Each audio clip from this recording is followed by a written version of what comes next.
Les dominants s'inquiètent qu'on parle de domination. Est-ce qu'il faut en être étonné? Non?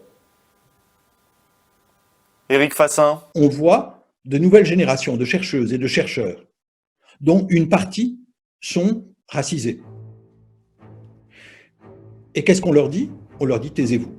Tout le monde est prêt à accepter l'idée qu'il y a des minorités raciales dans les banlieues, dans les quartiers, dans les cités, parmi les classes populaires, dans le prolétariat, etc. Lorsque on a des gens qui sont en position de sortir de cette catégorie, ces personnes racisées, on considère qu'elles ont le droit d'être là, mais à condition de ne pas contester l'ordre du monde. Et devinez par où sont passés beaucoup des gens qui ont eu un parcours de transfuge de classe. C'est-à-dire qu'il y avait des parents balayeurs, ouvriers, femmes de ménage, mais qui ont réussi à sortir de leurs conditions sociales d'origine. Devinez par où ils passent. Ah, ils ont tenté le concours de l'ENA.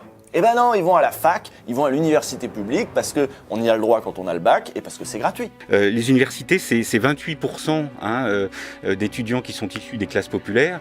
C'est beaucoup, avec des étudiants qui accèdent à des niveaux de diplôme, qui accèdent à des emplois de catégorie intermédiaire ou supérieure ensuite. Et quand les dominés accèdent au savoir académique, en produisent eux-mêmes, il n'est pas absurde qu'ils se penchent précisément sur les dominations qui les ont touchés eux et qui ont écrasé leurs parents, et donc qu'ils produisent du savoir critique. C'est logique. C'est dans les universités qu'il faudrait investir pour alimenter l'ascenseur social. C'est ce que moi